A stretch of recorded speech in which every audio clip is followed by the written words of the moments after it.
Hello friends, welcome back. तो आज हम लोग सबसे इम्पोर्टेंट और सबसे ज़्यादा एक्साइटिंग टॉपिक के ऊपर डिस्कस करने वाले हैं आज के इस सेशन में। इट मीन्स आज का जो सेशन है वो बहुत ही इंटरेस्ट होने वाला है, बहुत ही ज़्यादा आप लोग के लिए अच्छा सेशन होने वाला है, क्योंकि नॉर्मली सबसे ईजीएस्ट पार्ट, एक तरह से ईजीएस्ट बोल सकते हैं, एक तरह से एक्साइटिंग बोल सकते हैं। ईजीएस्ट तो ऐसे नहीं बोलेंगे क्योंकि जैसे जैसे आगे बढ़ेगा टॉपिक में चेंजेस आएगा, टॉपिक में बहुत सारे ऐसे टर्म्स आएंगे जिसके ऊपर हम लोग को डिस्कस करना होगा। यहाँ पे इजीएस्ट इसलिए नहीं बोले क्योंकि काफी कुछ टॉपिक है इसमें, पर एक्साइटिंग टॉपिक्स जरूर बोलेंगे क्योंकि ये बहुत ही ज्यादा अच्छा चीज है और प्रैक्टिकली जुड़ा हुआ है हमारे साथ।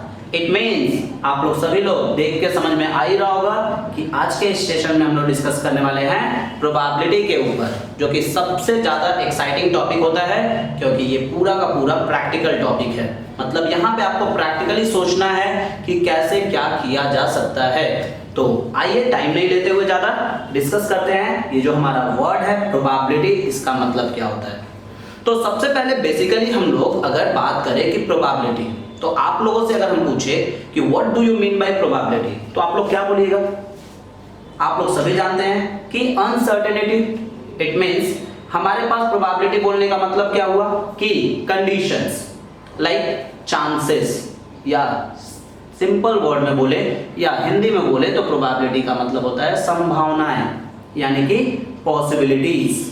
यानी कि प्रोबेबिलिटी जो वर्ड है उसका मतलब होता है पॉसिबिलिटीज, यानी कि कोई भी चीज होने का chances, it's known as probability. जैसे फॉर एग्जांपल मान लीजिए आज मौसम खराब है, ठीक है, बारिश होगा या नहीं होगा, दिस इज पॉसिबिलिटीज। कॉइन को हवा में उछाल दिए, हेड आएगा टेल आएगा, दिस इज प्रोबेबिलिटी। ठीक है, ये हमारे पास प्रोबेबिलिटी के अंदर में आता है। डाइस रोल्ड कर दिए, 1 से लेकर 6 के बीच में कुछ भी आएगा, दिस इज प्रोबेबिलिटी। ठीक है, तो ये सभी चीज क्या है, हमारे पास पॉसिबिलिटीज है जो हो सकते हैं और ना भी हो सकते हैं, यानी कि होने और ना होने के चांसेस को ही हम लोग क्या बोलते हैं, प्रोबेबिलिटी। तो आइए डेफिनेशन पे डिस्कस करते हैं। जो हमारा इसका प्रॉपर डेफिनेशन है प्रोबेबिलिटी का, प्रॉपर डेफिनेशन के अकॉर्डिंगली बोला गया कि the word probability literally denotes chance, यानी कि जो हमारा वर्ड प्रोबेबिलिटी है इसका लिटरली मीनिंग होता है, लिटरली मतलब होता है चांसेस। ठीक है, बोला गया इसमें and the theory of probability deals with law governing the chances of occurrence of phenomena which are unpredictable in nature. जो प्रोबेबिलिटी का लॉस बोलता है, प्रोबेबिलिटीज का लॉस जो हमें बताता है कि हमें इसमें डिस्कस किसके बारे में करना है, अनप्रेडिक्टेबल नेचर्स के बारे में डिस्कस करना है, जो हम लोग प्रेडिक्ट नहीं कर सकते हैं।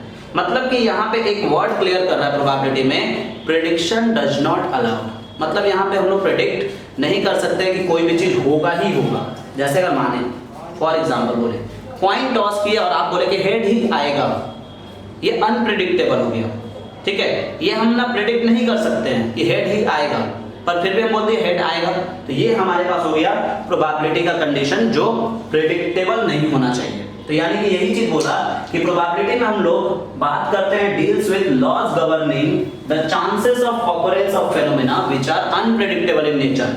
मतलब कि प्रोबेबिलिटी के अंदर हम लोग उन्हीं सब डेटाबेस के बारे में डिस्कस करते हैं जो प्रेडिक्टेबल इन नेचर के अंदर में ना आए, मतलब अनप्रेडिक्टेबल इन नेचर के अंदर में जो आए। समझे बात को। तो नेचुरल डेटा के बारे में डिस्कस करेंगे, तो ये हमारे पास हो गया प्रोबेबिलिटी का मतलब कि प्रोबेबिलिटी क्या है। अब बात करते हैं there are two broad division of probability. मतलब कि प्रोबेबिलिटी को बेसिकली दो ब्रॉड डिवीजन में डिवाइड किया गया है। एक होता है सब्जेक्टिव प्रोबेबिलिटी और दूसरा होता है ऑब्जेक्टिव प्रोबेबिलिटी। सब्जेक्टिव प्रोबेबिलिटी, देखिए सब्जेक्टिव प्रोबेबिलिटी बोलने का मतलब क्या होता है हमारे पास, जिसके बारे में हम लोग प्रेडिक्शन करते हैं। मतलब कि यहाँ पे हम लोग सब्जेक्टिव प्रोबेबिलिटी में बोल सकते हैं कि वो ही होगा, ये चीज होना ही होना है, श्योर। ऐसे तो सब्जेक्टिव का मतलब होता है नोइंग, सब्जेक्टिव का मतलब होता है नोइंग, मतलब हमको पहले से पता है। ठीक है, तो इस प्रोबेबिलिटी के बारे में तो हम लोग डिस्कस नहीं करेंगे क्योंकि ये हमारे सिलेबस से बियॉन्ड है, मतलब सिलेबस के बाहर है। क्योंकि अभी हम लोग इतने ज्यादा नहीं जान गए कि हम लोग अनुमान लगा सकते हैं कि यही होगा। जैसे देखते हैं बहुत सारे ऐसे एस्ट्रोनॉमिक हैं जो बोल देते हैं कि आज के दिन ये होना है, वो कैलकुलेशन है, वो लोग सब्जेक्टिव प्रोबेबिलिटी बोले जाते हैं। मतलब वो लोग सब्जेक्टिव प्रोबेबिलिटी को देख लिए पहले से, पर हम लोग नहीं बोल सकते हैं कि सब्जेक्टिव प्रोबेबिलिटी क्या है।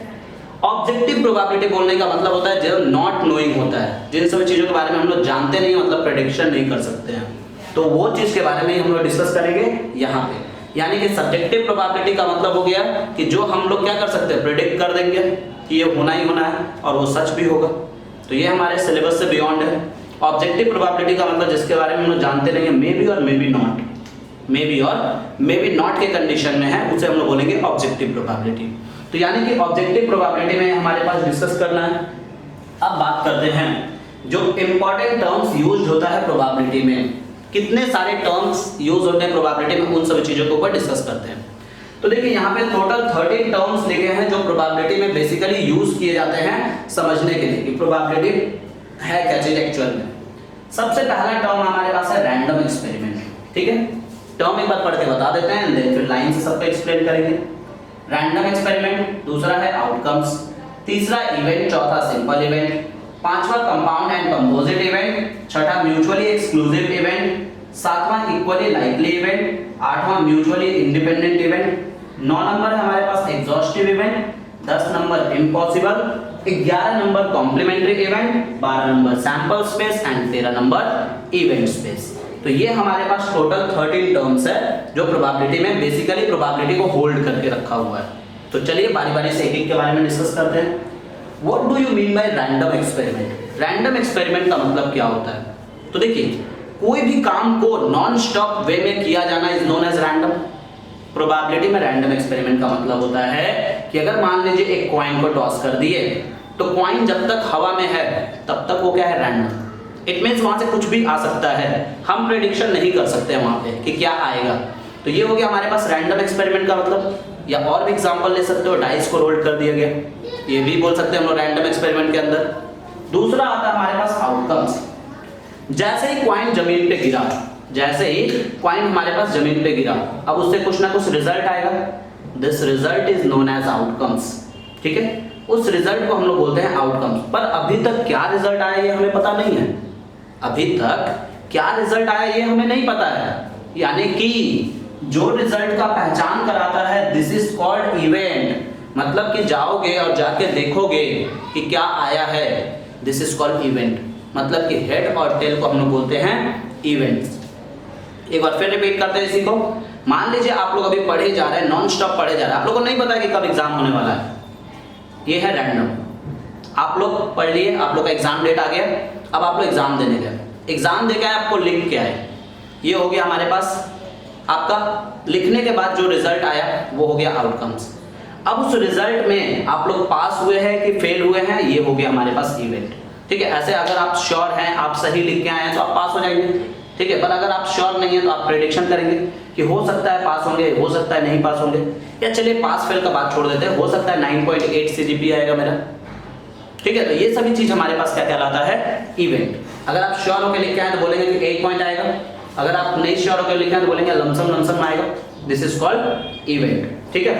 अब हमारे पास सिंपल इवेंट, नॉर्मली एक कॉइन को टॉस किए और हेड और टेल में से कोई भी एक चीज आ गया, मतलब सिंपल वे में एक इवेंट का बात जब किया जाता है तो उसे हम लोग बोलते हैं सिंपल इवेंट। और जब एक से ज्यादा इवेंट का बात किया जाता है तो उसे हम लोग बोलते हैं compound and composite event. For example एक डाइस को रोल किए, ठीक है, और एक कॉइन को साथ में टॉस किए, तो हमारे पास देखिए क्या क्या आने का चांसेस बढ़ेगा। हो सकता है 1 हेड आए, डाइस से 1, कॉइन से हेड, हो सकता है 1 टेल आए, ठीक है, हो सकता है 2 हेड आए, हो सकता है 2 टेल आए। तो देखिए ये डॉट डॉट डॉट हमारे पास चलते चला जाएगा, मतलब कि जो हमारे पास इवेंट आ रहा है वो क्या हो रहा है, मिक्स होके आ रहा है। जो हमारे पास इवेंट आ रहे हैं वो मिक्स होके आ रहे हैं, दैट इज व्हाई हम लोग इसको बोलते हैं कंपाउंड एंड कंपोजिट। कंपोजिट का मतलब होता है एक साथ, टुगेदर, ठीक है। तो कंपाउंड एंड कंपोजिट इवेंट का मतलब हमारे पास हो गया जब मिक्स्ड होके इवेंट आए, मतलब मोर देन 1 इवेंट के ऊपर डिस्कस करेंगे तो उसे हम लोग बोलते हैं कंपाउंड एंड कंपोजिट इवेंट। क्या बोले, जब मोर देन 1 इवेंट के ऊपर डिस्कस करेंगे तो उसे हम लोग बोलते हैं कंपाउंड एंड कंपोजिट इवेंट। उसके बाद आता है हमारे पास म्यूचुअली एक्सक्लूसिव इवेंट। देखिए म्यूचुअली का मतलब होता है साथ में और एक्सक्लूसिव का मतलब होता है अलग अलग। यानी कि आप लोग के दिमाग में एक क्वेश्चन जरूर आना चाहिए था कि ये म्यूचुअली एक्सक्लूसिव एक साथ कैसे लिखा गया। म्यूचुअली एक्सक्लूसिव इवेंट, मतलब म्यूचुअली का मतलब साथ में, एक्सक्लूसिव का मतलब अलग अलग। तो साथ में अलग अलग इवेंट, ये कैसा इवेंट हुआ, चलिए एक्सप्लेन करते हैं इसको भी। म्यूचुअली एक्सक्लूसिव का इवेंट का मतलब समझिए, देखिए जैसे एक कॉइन है, ठीक है, कॉइन है, इस कॉइन का दो फेस होता है, एक में लिखा हुआ रहता है हेड और दूसरे में लिखा हुआ रहता है टेल, ठीक है। अब देखिए ये हेड भी इसी कॉइन से आ सकता है और टेल भी इसी कॉइन से आएगा, ये हेड भी इसी कॉइन से आएगा और टेल भी इसी कॉइन से आएगा, यानी कि ये दोनों हेड और टेल कॉइन के लिए तो म्यूचुअल का काम किया, क्योंकि एक ही कॉइन से दो आउटकम्स, यानी कि दो आउटकम्स हो गया हमारे पास म्यूचुअल, ठीक है, मतलब ये दोनों आउटकम्स कॉइन के रिस्पेक्ट में म्यूचुअल का काम किए। एक्सक्लूसिव, ये दोनों क्या सेम इवेंट है, दोनों डिफरेंट है, ये अलग ये अलग, यानी कि ये काम किया एक्सक्लूसिव का। यानी म्यूचुअली एक्सक्लूसिव इवेंट का मतलब होता है एक ही पर्सन जब डिफरेंट डिफरेंट चीज करे। जैसे एग्जांपल के तौर पे आपके आदित्य सर, ठीक है, आपके आदित्य सर क्या करते हैं, नॉर्मली वो हमारे पास, ठीक है, अकाउंटेंसी भी पढ़ाते हैं, टैक्सेशन भी पढ़ाते हैं, पर वो है तो आदित्य सर ही, मतलब आदित्य सर अलग अलग सब्जेक्ट वाइज हो गए म्यूचुअल, पर जब वो अलग अलग सब्जेक्ट को पढ़ा रहे हैं वो अलग अलग सब्जेक्ट्स हो गया एक्सक्लूसिव। यानी म्यूचुअली एक्सक्लूसिव का मतलब हुआ एक साथ बट अलग अलग इवेंट्स, ठीक है, एक ही चीज से, एक ही बेस से दो अलग अलग इवेंट्स जब आते हैं, this is called mutually exclusive event. Clear है सबका यहाँ तक, किसी को शायद कोई प्रॉब्लम नहीं होगा इसमें, ठीक है। जैसे फॉर एग्जांपल और भी कॉमन से एग्जांपल ले सकते हैं, जैसे लाइक एग्जांपल के तौर पे बोल सकते हैं कि एक, ठीक है, कपल है, ठीक है, बहुत आप लोग के लिए, चलिए आप लोग के लिए एग्जांपल सिर्फ और सिर्फ पर्टिकुलरली, ठीक है, क्योंकि सभी आप लोग मैच्योर हैं। एक कपल है, ठीक है, उस एक कपल से ही, ठीक है, कभी लड़का भी आता है और लड़की भी आती है, मतलब कि वो एक कपल, मतलब एक ही लेडी से लड़का और लड़की दोनों ही पैदा होते हैं, दिस इज कॉल्ड म्यूचुअली, दोनों एक ही जन से आ रहा है, it means mutually exclusive event, मतलब कि वो दोनों के लिए, लड़का के लिए भी और लड़की के लिए भी म्यूचुअल का काम किया। ये होता है हमारे पास म्यूचुअली एक्सक्लूसिव इवेंट का कॉन्सेप्ट। उसके बाद आता है हमारे पास equally likely event. Equally likely event क्या होता है, जब हमारे पास सिमिलर इवेंट्स आते हैं, जैसे लाइक एग्जांपल के तौर पे दो कॉइन को टॉस कर दिए, टू कॉइन्स को टॉस कर दिए हम लोग, ठीक है, दो कॉइन को टॉस किए, मान लीजिए अगर हमारे पास हेडेड आ गया या टेल्टेड आ गया, ठीक है, this is called equally likely event. Equally likely event में दोनों का दोनों सिमिलर आना चाहिए, दोनों ही चीज, ये हो गया। फिर उसके बाद से आता है म्यूचुअली इंडिपेंडेंट इवेंट। देखिए म्यूचुअली इंडिपेंडेंट इवेंट क्या होता है, म्यूचुअली इंडिपेंडेंट इवेंट बोलने का मतलब, जैसे मान लीजिए हम और आपके आदित्य सर हैं, ठीक है, हम दोनों जन क्या हैं, आपस में एक दूसरे को जानते हैं, वी नो ईच अदर, ठीक है, हम दोनों एक दूसरे को जानते हैं, इट मीन्स हम लोग म्यूचुअल हो गए, पर सब्जेक्ट वाइज तो दोनों जन अलग अलग हो गए। आदित्य सर पढ़ाते हैं कॉमर्स बैकग्राउंड के, हम पढ़ाते हैं मैथ्स विद साइंस, तो यानी कि हमारे पास क्या हो गया, दोनों अलग अलग हो गए subject wise, this is called mutually independent event. Mutually independent event बोलने का मतलब क्या हुआ कि हम उनका सब्जेक्ट नहीं पढ़ा सकते, वो मेरा सब्जेक्ट नहीं पढ़ा सकते हैं, ठीक है, ऐसा बोल सकते हैं, पर ये एक एग्जांपल थोड़ा सा अलग तरह से आ गया। चलिए इसी को और थोड़ा सा एग्जांपल्स को थोड़ा मॉडरेट करते हैं।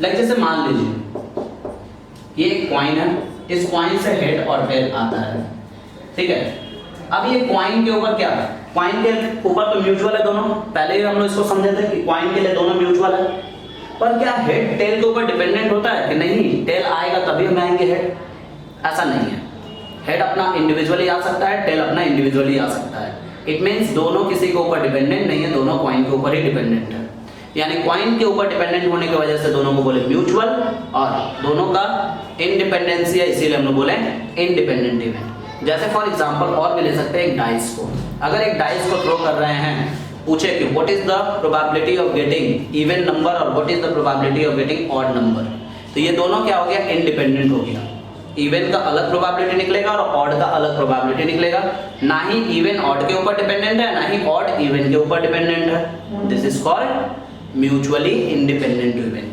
क्लियर है? उसके बाद आता है एग्जॉस्टिव इवेंट।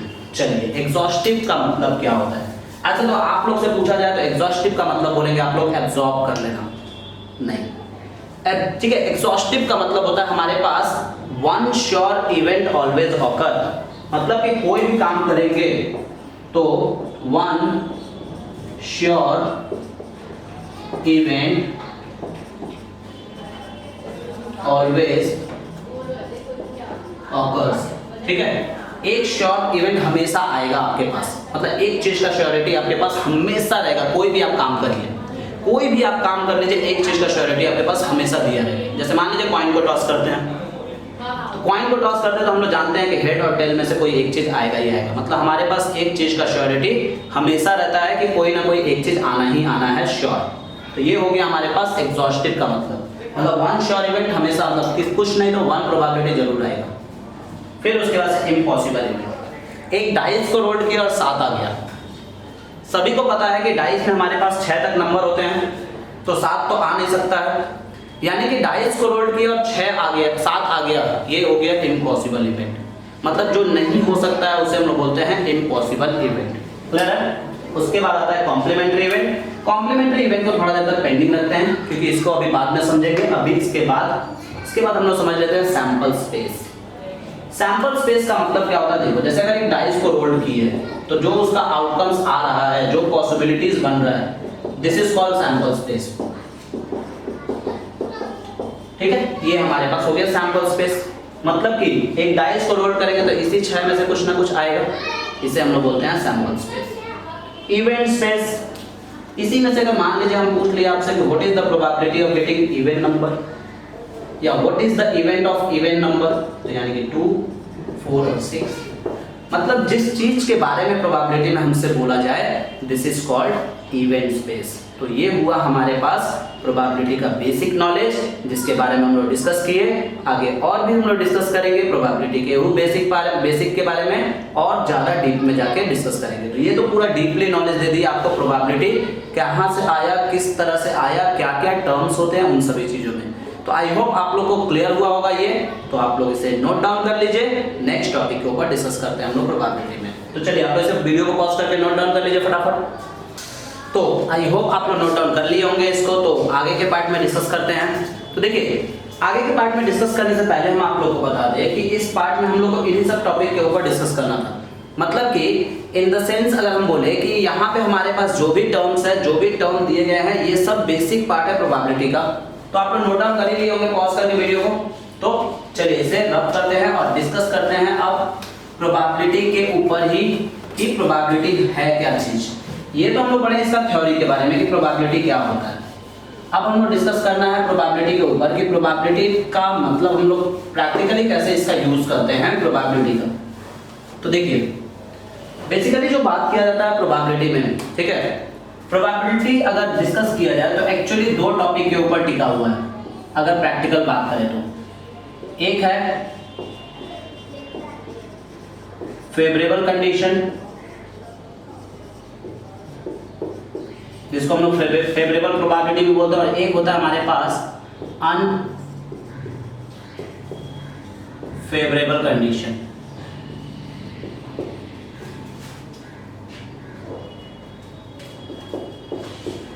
ठीक है, फेवरेबल कंडीशन और अनफेवरेबल कंडीशन। इसी अनफेवरेबल कंडीशन को हम लोग नाम देते हैं कॉम्प्लीमेंट्री इवेंट, मतलब इसी को ही हम लोग बोलते हैं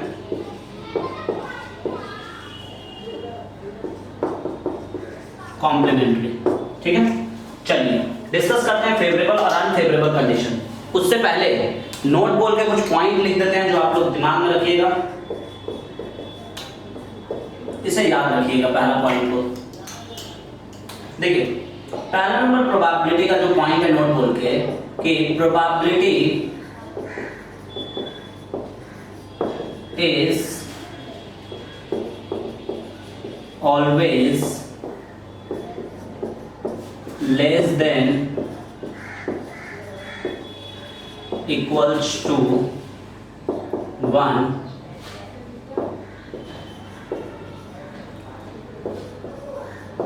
greater than equals to 0। ठीक है, प्रोबेबिलिटी जो होता है वो हमेशा 1 से बड़ा, 1 से छोटा और 0 से बड़ा होता है। तो ये बात अपने दिमाग में रखिएगा, पहला पॉइंट। दूसरा जो पॉइंट है हमारे पास उसे भी जान लीजिए। पॉइंट नंबर 2, पॉइंट नंबर 2 में होता है हमारे पास, किसी अगर हम लोग को लिखने का तरीका बोले तो ऐसे लिखेंगे कि probability of A, P of A बोला जाता है इसे, probability of A is greater than equals to 0 but less than equals to 1। ये हो गया हमारे पास। और दूसरा नंबर जो टॉपिक हमारे पास आता है कि टोटल प्रोबेबिलिटी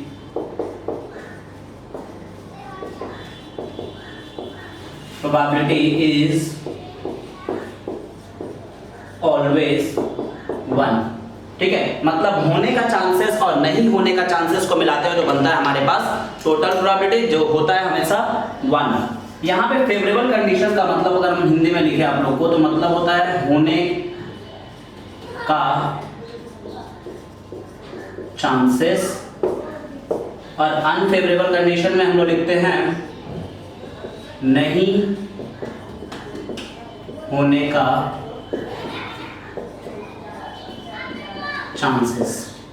ठीक है, ये हमारे पास होने का और नहीं होने का चांसेस, मतलब प्रोबेबिलिटी में होने का चांसेस भी 50% होता है और नहीं होने का चांसेस भी 50% होता है।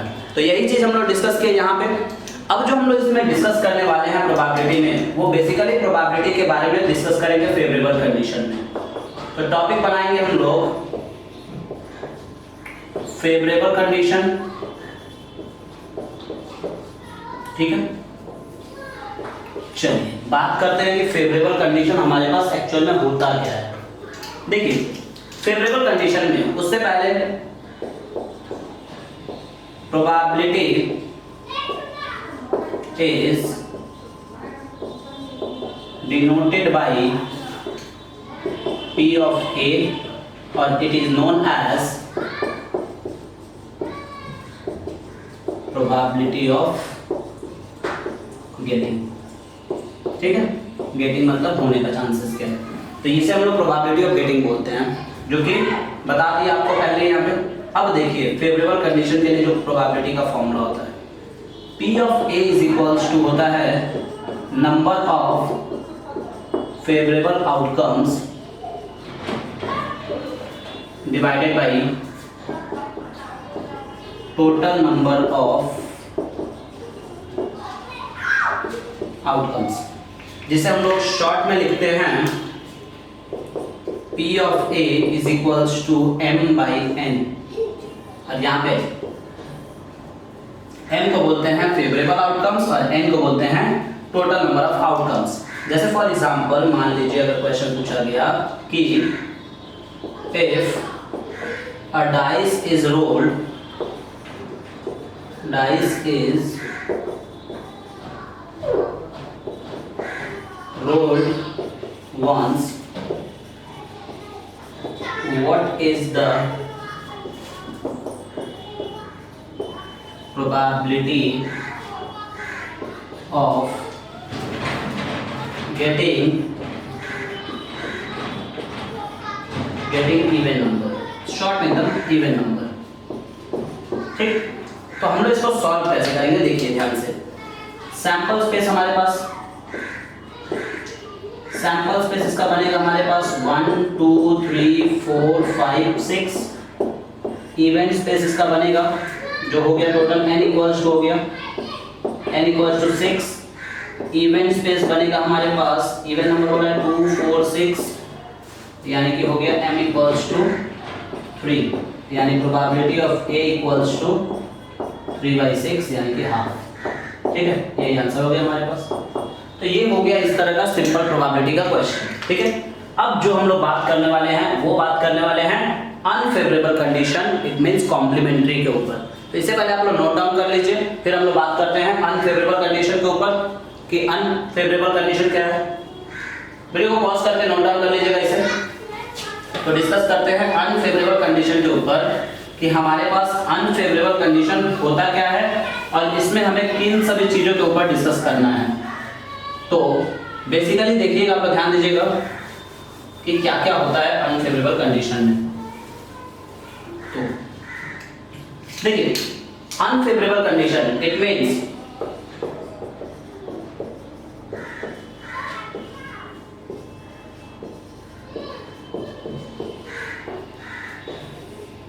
अनफेवरेबल कंडीशन या कॉम्प्लीमेंट्री इवेंट बोल सकते हैं, लिख सकते हैं it is denoted by, bracket में लिख दीजिए यहाँ पे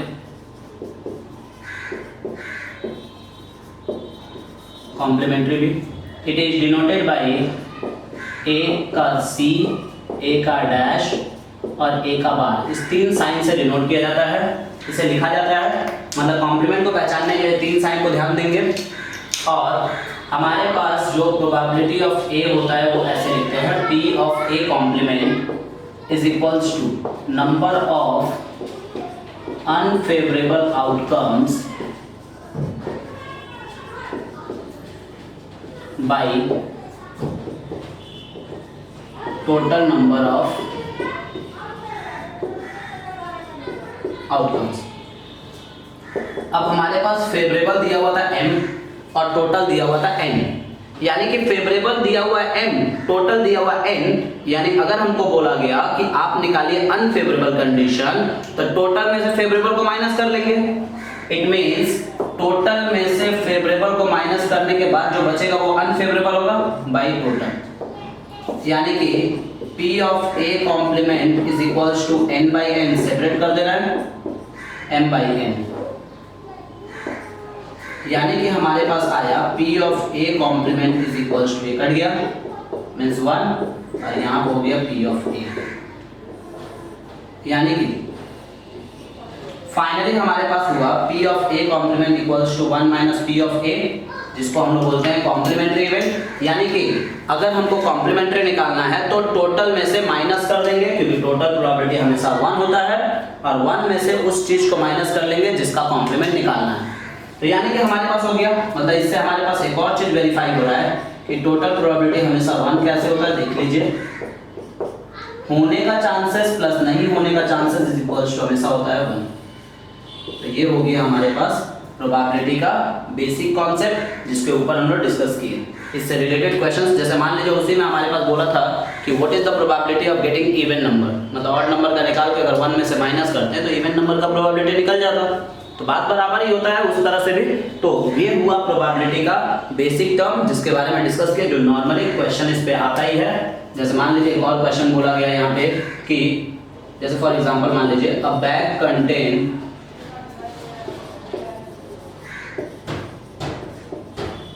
contains 8 red, 5 green balls.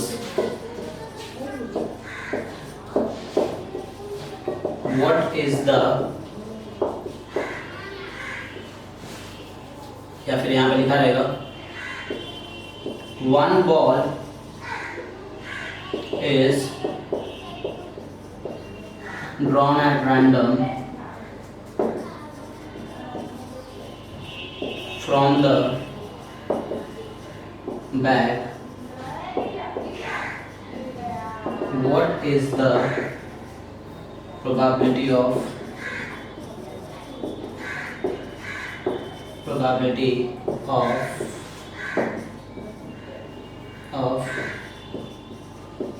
drawn ball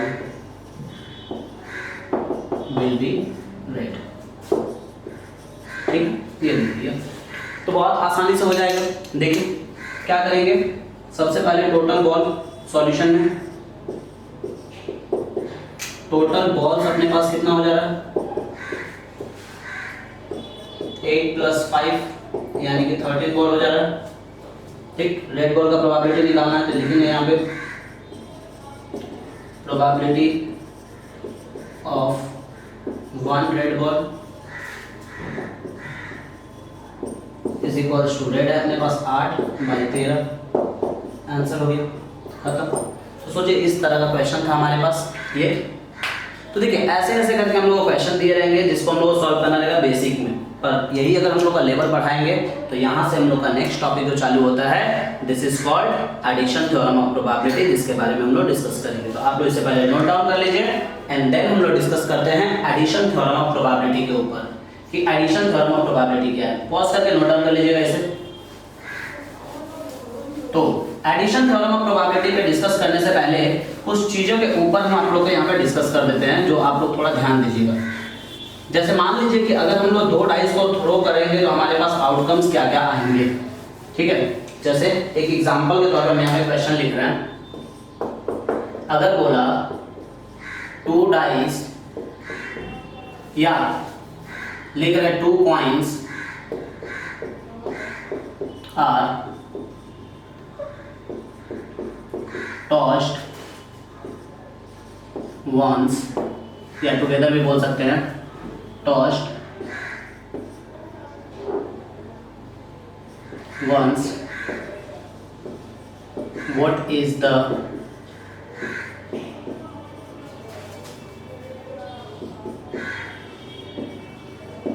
probability of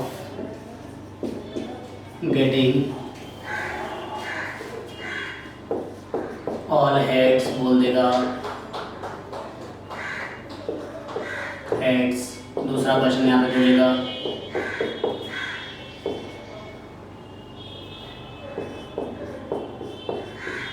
at least one head,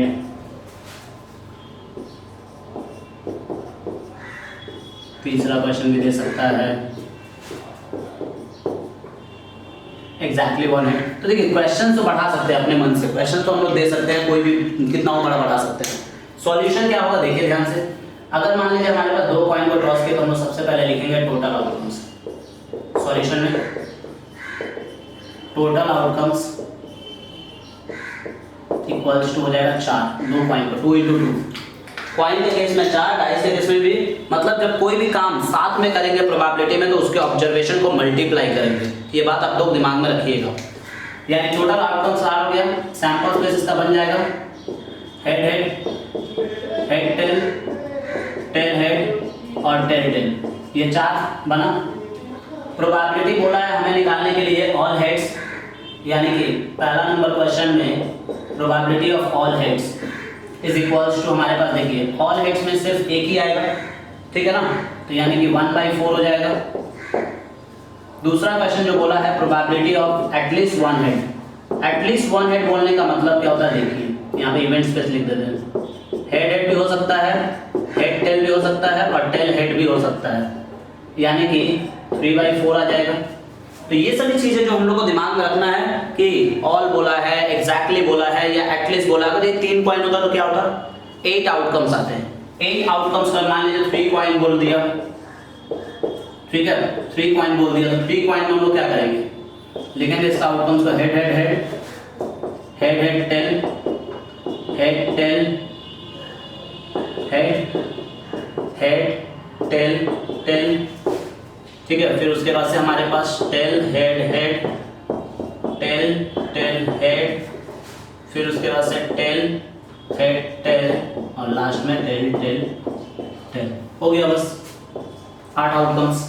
तो इस तरह से हम लोग को लिखना पड़ता है ये सभी चीज में। अब इसमें जो भी क्वेश्चन बोले आप लोग अगर सैंपल स्पेस लिख लिए तो बहुत आसानी से आप लोग लिख सकते हैं इसके आगे के टर्म को। चलिए एक क्वेश्चन डिस्कस करते हैं जिसका सॉल्यूशन आप लोग कर लीजिएगा, ठीक है। हम आपको एक्सप्लेन करेंगे सिर्फ ये क्वेश्चन को। देखिए 2 डाइस, डाई लिखा जाता है कहीं कहीं पे DIA, तो समझ लीजिएगा 2 dice are rolled together, what is the probability of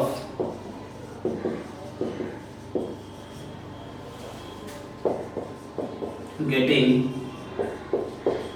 ठीक है, what is the probability of getting, पहला नंबर क्वेश्चन दे रहा है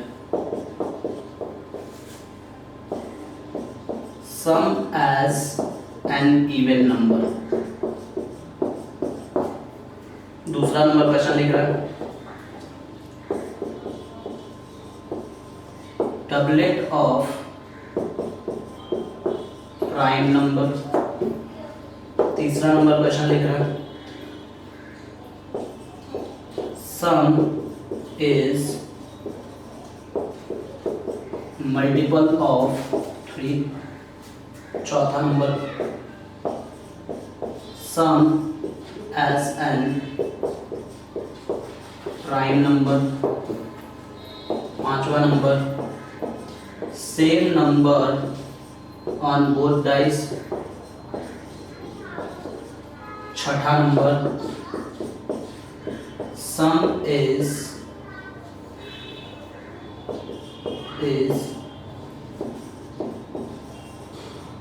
neither 8 nor 11। सातवां number, same number on both dice। 8 number,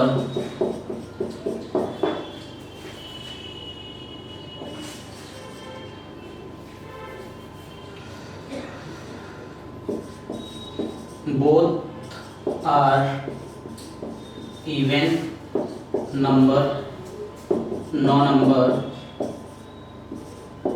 sum is at least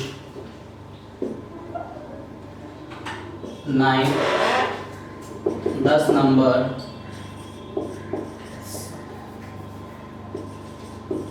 1 is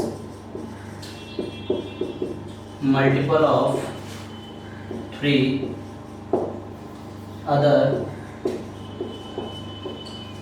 is even number, other is even number। देखिए question चाहे जितना भी लिख सकते हैं आप, 10 क्वेश्चन लिख दिए, आपसे पूछेगा थोड़ी 10 का 10 क्वेश्चन, आपसे कोई एक ही क्वेश्चन इसमें से पूछेगा, पर सॉल्व कैसे करेंगे ऊपर का आप लोग राइट पॉज करके नोट डाउन कर लीजिएगा, ऊपर में हम इसका एक्सप्लेनेशन समझा देते हैं आपको। देखिए पूछने का जो तरीका होगा इसका, जिसको सॉल्यूशन का तरीका जो होगा हम लोग के पास, ध्यान दीजिएगा आप लोग किस तरह से करके हम लोग इसको सॉल्व करेंगे, कॉन्सेंट्रेट करिएगा। सबसे पहले तो हम लोग क्या करेंगे, एक जगह पे सैंपल स्पेस लिख लेंगे। 2 डाइस को रोल किए हैं तो यानी 2 डाइस को रोल किए तो हमारे पास टोटल आउटकम तो 36 आएगा। टोटल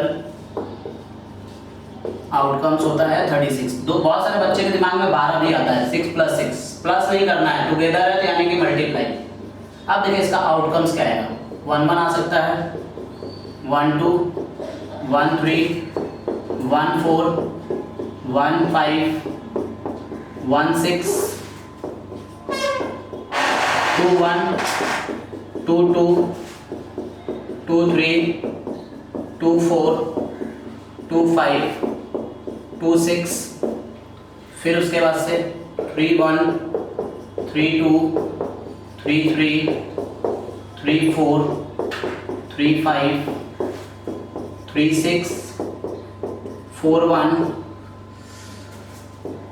4 2 4 3 4 4 4 5 4 6, फिर उसी तरह से हमारे पास लास्ट लाइन 5 1 5 2 5 3 5 4 5 5 5 6, फिर 6 1 6 6 सॉरी 6 2 6 3 6 4 6 5 एट लास्ट 6 6 हो गए। अब जो बोला है इसके हिसाब से निकालते जाइए। सम एज एन इवन नंबर बोलने का मतलब दोनों डाइस के नंबर को जोड़ने से इवन होना चाहिए। मल्टीपल ऑफ 3 बोलने का मतलब कि जोड़ेंगे और 3 के टेबल में डिवाइड होना चाहिए। तो ये सभी चीजें जो आपके यहां से निकल जाएगा। डबलेट का मतलब होता है same number on both dice. ये जो वर्ड है डबलेट, इसका मतलब होता है same number on both dice. ठीक है, तो ये हमारे पास हो गया। तो ये सभी चीजें जो क्वेश्चन आप आसानी से बना सकते हैं, ये बेसिक क्वेश्चन है। आप लोग एग्जाम्स में ऐसा 2 मार्क्स का एक क्वेश्चन दे ही देगा इस तरह से। इस तरह के क्वेश्चंस को 2 मार्क्स का दे दिया जाता है। तो सोच के देखिए कितना आसान क्वेश्चन और कितना सिंपल क्वेश्चन रहता है। इस 10 में से कोई एक उठा के देगा या इसके बाहर से भी दे सकता है। नंबरिंग बदलेगा, वर्ड्स तो नहीं बदलेंगे, वर्ड्स तो यही सब रहेंगे। ठीक है, एटलीस्ट, एटमोस्ट, समझ लीजिए एक बार कि एटलीस्ट का मतलब क्या होता है। एटलीस्ट 9 का मतलब 9 और 9 से ज्यादा, 9 और 9 मोर। ठीक है, अगर एटमोस्ट लिखता 9 या एटमोस्ट 4 लिखता, एटमोस्ट 4, तो एटमोस्ट 4 का मतलब होता है 4 और 4 लेस। ठीक है, 4 और 4 से कम, 0 तक। तो ये हमारे पास एटलीस्ट और एटमोस्ट का मतलब होता है, जो आप लोग दिमाग में रखिएगा। तो ये तो था हमारे पास बेसिक पार्ट के ऊपर, जिसमें हम लोग कुछ क्वेश्चंस के ऊपर डिस्कस किए और बात की कि इस तरह के क्वेश्चंस को हम लोग कैसे करके सॉल्व करेंगे। अब यहाँ पे एक सबसे बड़ा प्रॉब्लम होता है आप लोग के लिए कि सर हम लोग को कार्ड का प्रोबेबिलिटी नहीं निकाल पाते हैं। चलिए कार्ड के बारे में भी थोड़ा डिस्कस कर लेते हैं। आप लोग इसे नोट डाउन कर लीजिएगा और ये क्वेश्चन को सॉल्व कर लीजिएगा। और भी क्वेश्चन हम इसमें बढ़ा सकते हैं पर छोड़ दीजिए, इतना नोट डाउन कर लीजिएगा। इसे पॉज करके वीडियो को, अगर ऐसे ही डेटाबेस लिख के नहीं बनाएंगे तो फिर दिक्कत होगा, प्रॉब्लम होगा। तो आप लोग डेटाबेस लिख के ही बनाइएगा इस क्वेश्चन को। चलिए डिस्कस कर देते हैं कार्ड के बारे में और इस सेशन में हम लोग इतना ही रखेंगे, ठीक है। कार्ड क्या होता है देखिए, कार्ड, ठीक है। अगर आप लोग से पूछा जाए कि फुल पैक ऑफ कार्ड कितना होता है, तो आपके दिमाग में सबसे पहला क्वेश्चन यही आ रहा है कि फुल पैक ऑफ कार्ड 52 होता है, पर आप टोटली रॉन्ग है यहाँ पे। अब फुल पैक ऑफ कार्ड बोले हम ये नहीं बोले कि आपको पैकेट से बाहर निकाल के कार्ड कितना होता है। एक फुल पैक ऑफ कार्ड में 54 कार्ड्स होता है इंक्लूडिंग 2 जोकर, ठीक है। 2 जोकर्स को इंक्लूड करके हमारे पास एक फुल पैक ऑफ कार्ड में 54 कार्ड्स को इंक्लूड किए गए हैं। तो हम लोग अगर क्वेश्चन कभी पूछा जाता है या कहीं पे भी क्वेश्चन पूछा जाता है कि अब फुल पैक ऑफ कार्ड कितना होता है, तो फुल पैक ऑफ कार्ड में आप बोलिएगा 54। पर आपके पास जब भी क्वेश्चन लिखेगा तो ऐसे लिखेगा a full pack of card 50, a full pack of, या फिर अ 52 प्लेइंग कार्ड्स ऐसे लिख देगा, ठीक है। 1 card is drawn from a pack of 52 playing cards, इस तरह से मेंशन कर देगा, मतलब 52 आपको बोल देगा वहां पे। तो वहां पे 52 बोल दिया तो इट मींस 2 जोकर को एक्सक्लूडेड करके है वो। तो यानी कि आपको याद रखिएगा, ऐसे एक्चुअल में खेलने के लिए कार्ड या फिर जो यूजेबल कार्ड होता है वो 52 ही होता है, ठीक है। जोकर हम लोग लेते हैं जो खो जाता है कार्ड को, तो उसके लिए। अब इस 52 कार्ड को कलरिंग के हिसाब से 2 पार्ट में डिवाइड किया गया है। इसमें 26 होता है रेड कार्ड और 26 होता है इसमें ब्लैक कार्ड, ठीक है। इस 26 रेड को भी 2 पार्ट में डिवाइड किया गया है और इस 26 ब्लैक को भी 2 पार्ट में डिवाइड किया गया है, जिसमें होता है 13 हर्ट और 13 डायमंड, और यहाँ पे होता है 13 क्लब और 13 स्पेड, ठीक है। हार्ट का शेप आप लोग जानते हैं, दिल जो बना हुआ रहता है। डायमंड एक मींस बर्फी का शेप में जो रहता है उसे हम लोग बोलते हैं डायमंड। क्लब बोलने का मतलब होता है जो पान का पत्ता रहता है उसे हम लोग बोलते हैं क्लब। और स्पेड बोलने का मतलब होता है जो हमारे पास ममता बनर्जी का 3 फूल होता है, इट मींस 3 फूल्स को हम लोग बोलते हैं क्लब। लाइक ऐसे रहता है जो, इसे हम लोग बोलते हैं क्लब, ठीक है। तो ये हमारे पास हो गया कार्ड का शेप। इस चारों को हम लोग बोलते हैं सूट, ठीक है। अगर बोला गया कि आपको सूट में से निकालना है तो यानी समझ लीजिएगा कि हर्ट, डायमंड, स्पेड और क्लब में से निकालना है। इस चारों को हम लोग नाम दिए सूट। अब इसके बाद भी 2 पार्ट में डिवाइड किया गया कार्ड को। एक होता है हमारे पास फेस कार्ड, ठीक है, और दूसरा होता है नॉन फेस कार्ड, जिसे हम लोग नंबर कार्ड के नाम से भी जानते हैं, ठीक है। चलिए फेस कार्ड और नॉन फेस कार्ड क्या होता है देखिएगा, ध्यान दीजिएगा, ठीक है। फेस कार्ड बोलने का मतलब, फेस कार्ड में हमारे पास 3 ही कार्ड इंक्लूड होते हैं, जैक, किंग, ठीक है, क्वीन। जैक, किंग और क्वीन हमारे पास ये फेस कार्ड में आते हैं, जो कि 4 ईच होते हैं ये, ठीक है। 4-4 पीस करके ईच होते हैं। अब आप लोग के दिमाग में एक क्वेश्चन आया कि सर एस क्या होता है, तो S is a special card. S क्या है, वो स्पेशल कार्ड है, ना ही वो फेस कार्ड में इंक्लूड रहता है और ना ही वो नॉन फेस कार्ड में इंक्लूड रहता है। इट मींस एस क्या है हमारे पास, वो 4 अलग होता है कार्ड एकदम, ठीक है, ठीक, स्पेशल कार्ड होता है ये एस, ठीक। वो ना ही फेस कार्ड है ना ही नॉन कार्ड है, नॉन फेस कार्ड है, इसे हम लोग बोलते हैं ऑनर कार्ड, ठीक है। ऑनर कार्ड जब बोलेंगे तो इंक्लूडिंग एस प्लस फेस, ठीक है। एस प्लस फेस कार्ड को हम लोग बोलते हैं ऑनर कार्ड। क्या बोले, ऑनर कार्ड। अगर क्वेश्चन में पूछ दिया तो ace plus face card is known as honour card. लिख के रख लीजिएगा आप लोग कि ace plus face card is known as honour card. लिखवाना, देखिए हर चीज को लिखवा पाना पॉसिबल नहीं होगा या लिख देना पॉसिबल नहीं होगा, क्योंकि काफी सब थ्योरेटिकल पार्ट है जिसको लिख पाना पॉसिबल नहीं है, हमारे लिए भी और आपके लिए भी। आप लोग कुछ चीजें दिमाग में रखिए, हम बोलते हुए चले जाएंगे।